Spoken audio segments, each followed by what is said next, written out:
Desigualdade das riquezas. Questão 808. A desigualdade das riquezas não se originará das faculdades em virtude da qual uns dispõem de mais meios de adquirir bens do que outros? Sim e não. Da velhacaria e do roubo, que dizeis? E aqui ele deixa que bem claro que existem muitas riquezas que são conseguidas de forma ilícita. Então, essa aptidão é uma aptidão por meios ilícitos. E, logicamente, se essa pessoa for colocada numa reencarnação, numa condição limite, ele vai ter tendências ilícitas para sobreviver.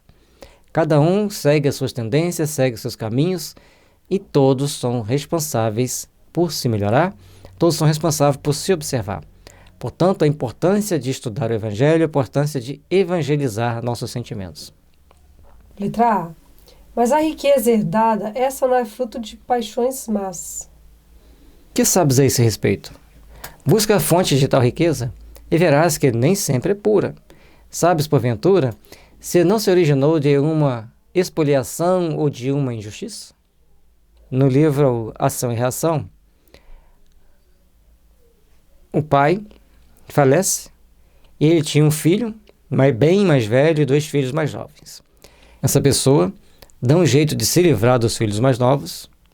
Eles, se não me engano, eles dão um jeito de eliminar o corpo físico deles e ele fica com toda a propriedade.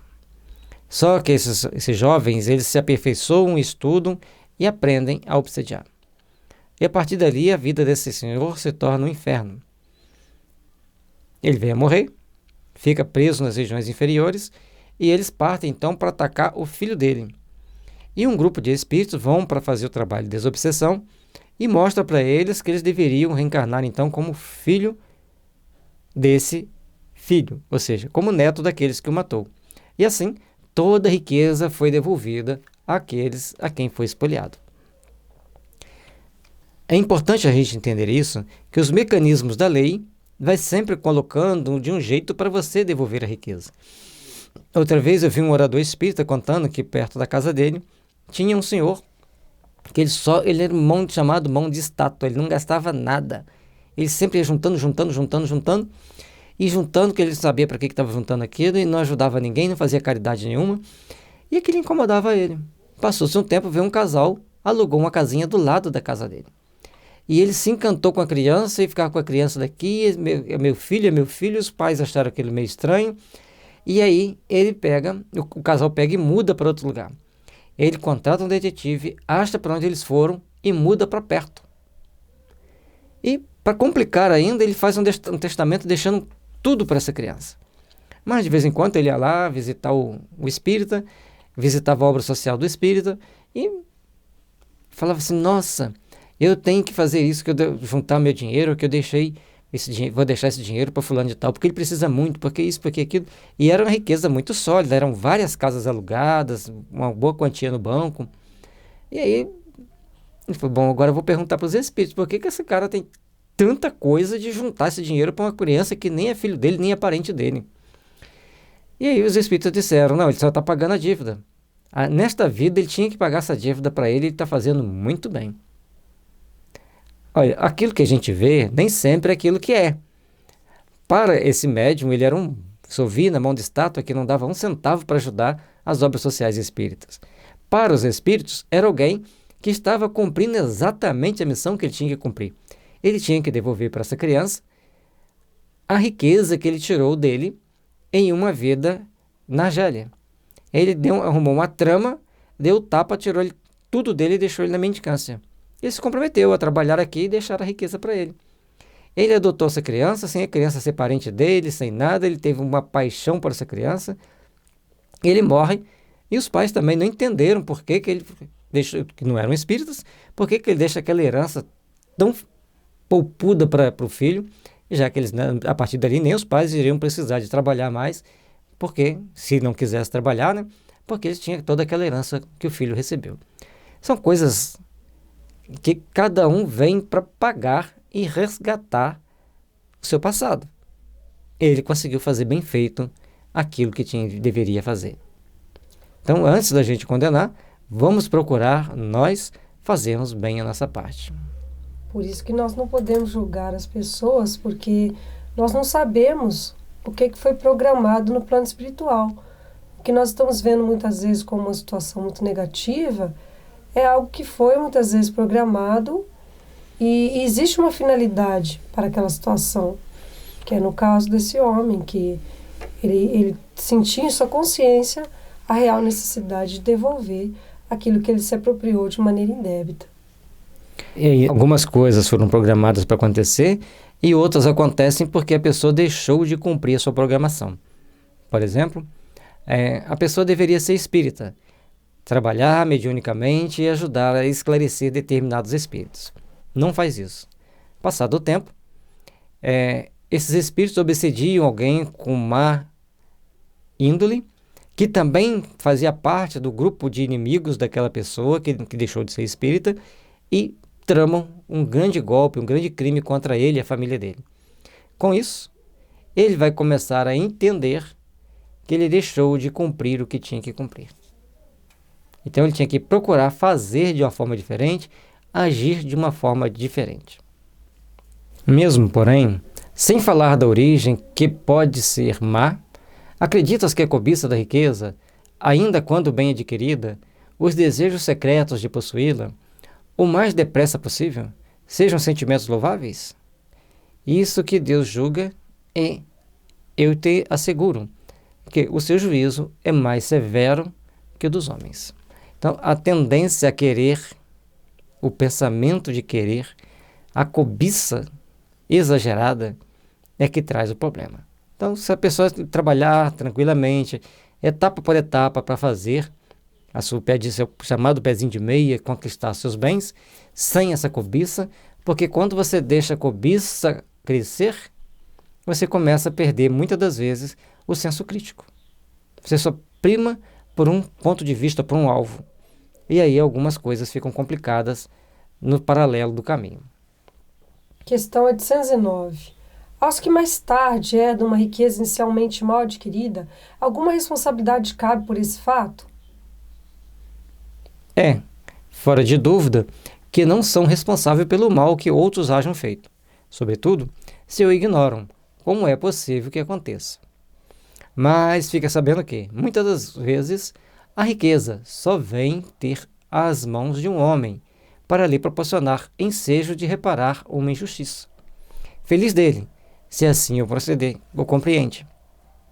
Se a fizer em nome daquele que cometeu a injustiça, a ambos será a reparação levada em conta, porquanto, não raro, é esse último quem a provoca. E aí, nós temos, se a gente recebe uma herança, nós não sabemos que ela foi conseguida de uma forma injusta, mas nós temos que reparar. Nós temos que procurar trabalhar para a reparação daquela dívida. Mas como se a gente não sabe? Se nós temos os bens, nós temos a obrigação de administrar bem. Por exemplo, uma pessoa herda uma grande fazenda. Ele não sabe que o seu avô cometeu um monte de erros, crimes, e aquela fazenda então é deixada para ele. Ele tem a obrigação e a responsabilidade de administrar com respeito, porque ele foi mais bem preparado, ele estudou, ele tem que ter consciência das suas responsabilidades sociais e fazer o melhor possível para gerenciar bem, produzir bastante, dentro do limite da possibilidade das terras, tratar com bondade os seus empregados, pagar um salário justo, dar condições justas para eles de vida.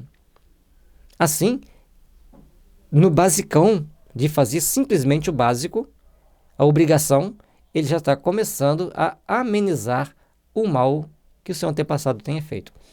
Por outro lado, se ele procurar fazer, além disso, a caridade, ajudar os semelhantes, ser solidário com as dores alheias, ele já estará dando um passo mais à frente para pagar a dívida do seu antecessor. Isso é muito importante. Um ato de amor anula-se multidões de pecados. Esse é o trabalho que cada um tem que procurar fazer.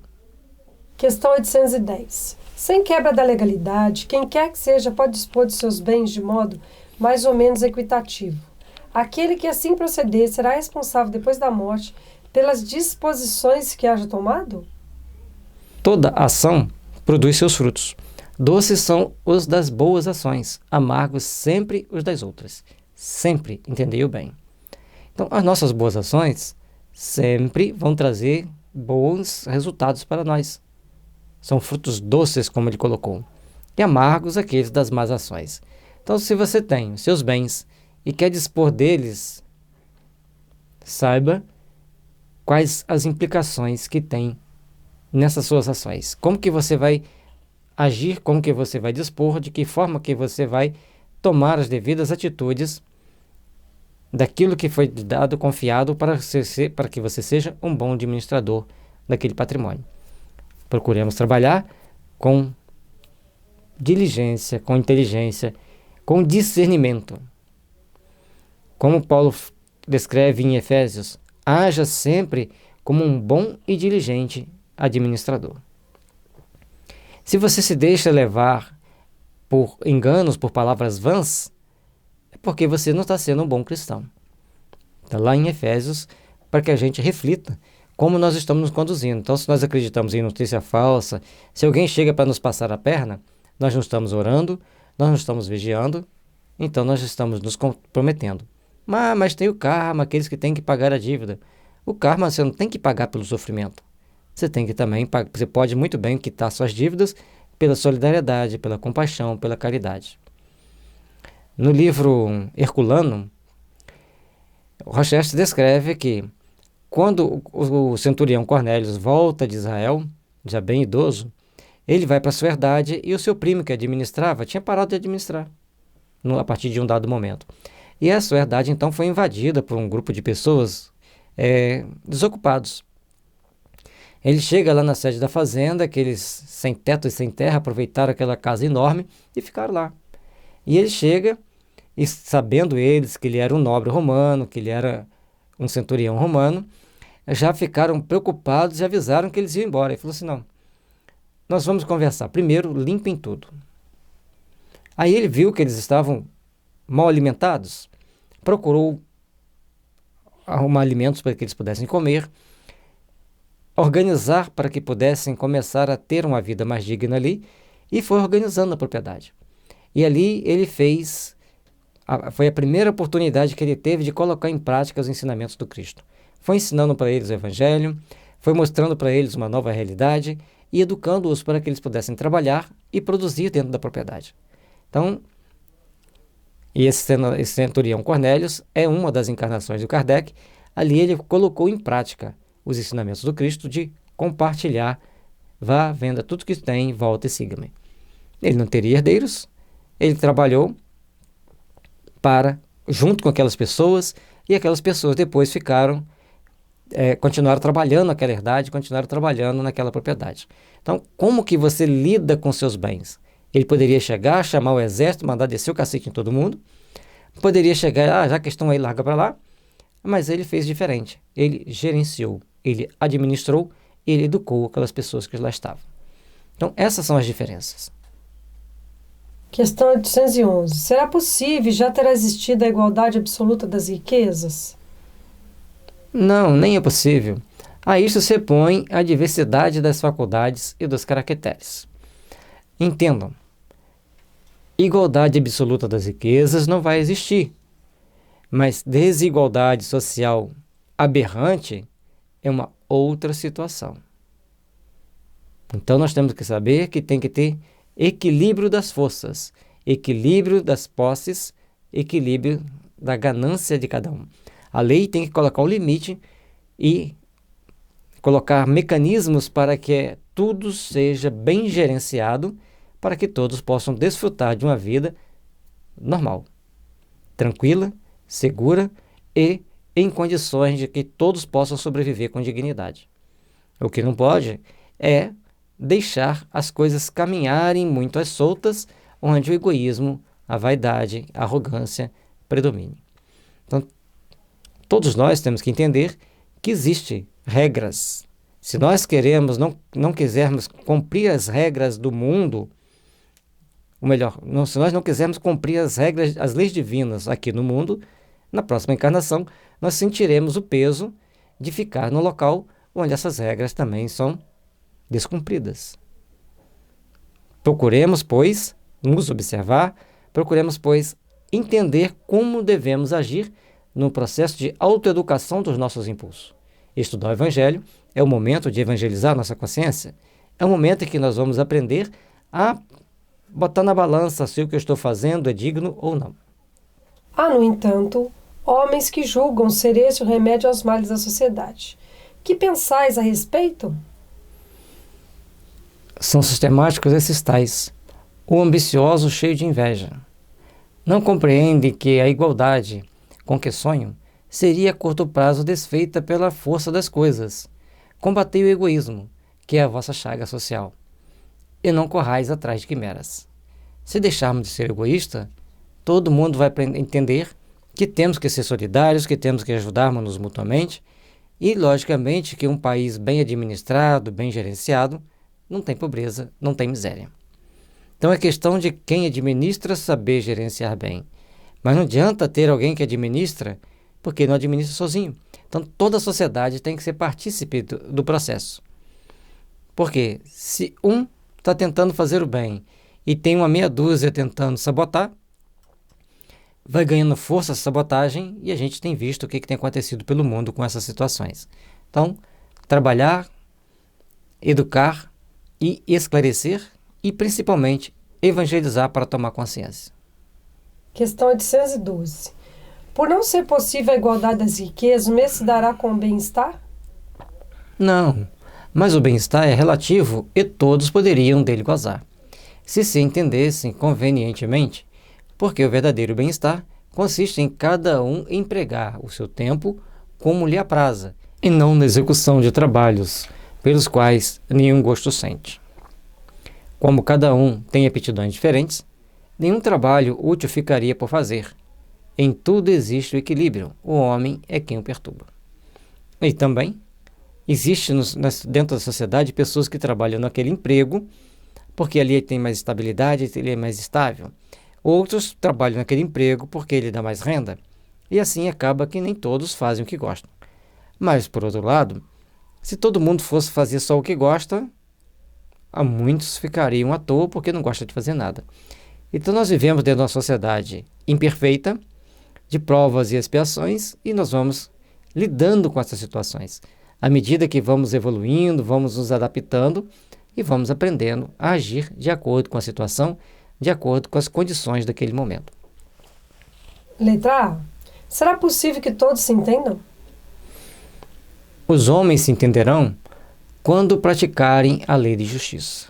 Então, a lei de justiça é um sentimento que vai brotando, é um sentimento que vai crescendo dentro de cada coração, com cada pessoa tomando as atitudes e ações mais compatíveis com a necessidade, mais compatíveis com as suas realidades.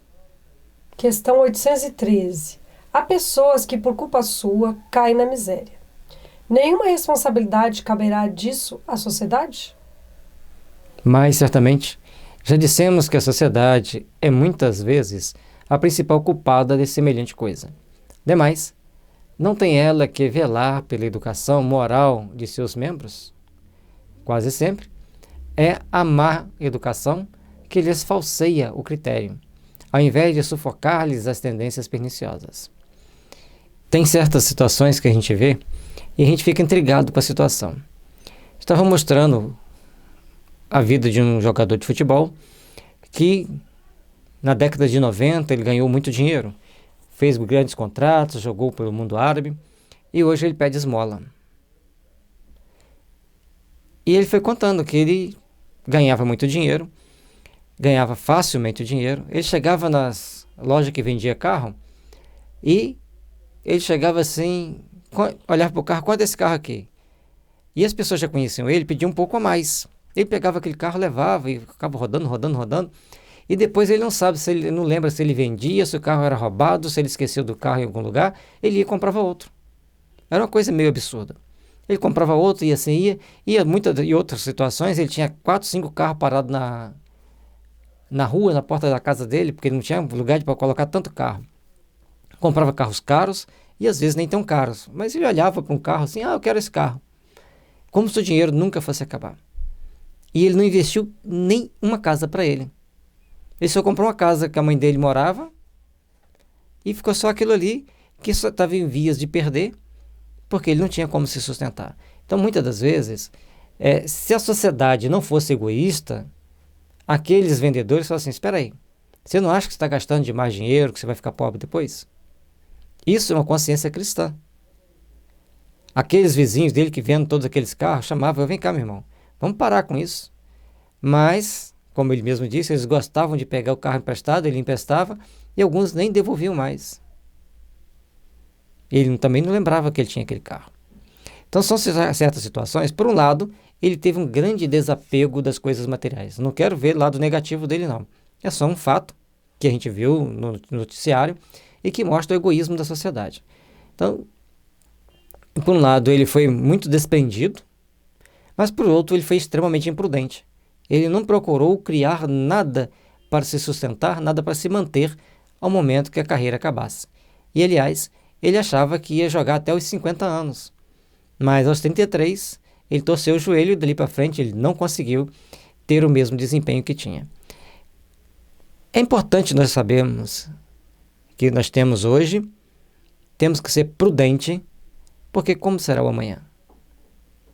Cada um passa aqui na Terra as provas e expiações necessárias e inerentes ao seu processo evolutivo. Mas também existe a imprudência da pessoa, a imprudência da sociedade e a falta de respeito. Como ele disse aqui, uma sociedade que for todo mundo bem educado, não vai querer passar um outro para trás, não vai querer fazer sabotagem, todos vão procurar se ajudar. Mas até lá, ele pede para ler a questão 685. Tem o homem o direito de repousar na velhice? Sim, que a nada é obrigado senão de acordo com as suas forças. Mas, que há de fazer o velho que precisa trabalhar para viver e não pode? O forte deve trabalhar para o fraco. Não tendo este família, a sociedade deve fazer às vezes desta. É a lei da caridade. Pelo que eu entendi, naquela época não existia aposentadoria. Então, os velhos que dependeriam de trabalhar, ou os filhos sustentavam, ou ele ficava na míngua, pedindo esmola até que morresse. Isso que eu entendi. E existem muitos lugares que ainda não é tão assim, mas é bem perto disso. Não basta se diga ao homem que lhe corre o dever de trabalhar. É preciso que aquele que tem de prover a sua existência por meio do trabalho encontre em que se ocupar. O que nem sempre acontece. Quando se generaliza a suspensão do trabalho, assume as proporções de um flagelo qual a miséria. A ciência econômica procura remédio para isso no equilíbrio entre a produção e o consumo. E assim ele vai descrevendo mais. A gente pegou só essa primeira parte aqui, fica como dever de casa para vocês lerem lá essa questão, que é muito importante esse tópico. E o que vai prevalecer? A solidariedade. Lógico que hoje tem estruturas sociais que garantam às pessoas nesses momentos difíceis. Tem aposentadoria, tem auxílio-desemprego e tantas outras que podem equilibrar. Mas o que eu achei interessante é que ele colocou, nem sempre encontre em que se ocupar. A pessoa quer um trabalho, ela quer fazer alguma coisa, mas nem isso tem para ela. São situações dificílimas que cada um depara, que cada um vai vivenciando. Por isso, a sociedade tem que entender que temos que pensar coletivamente para que todos possam viver com dignidade.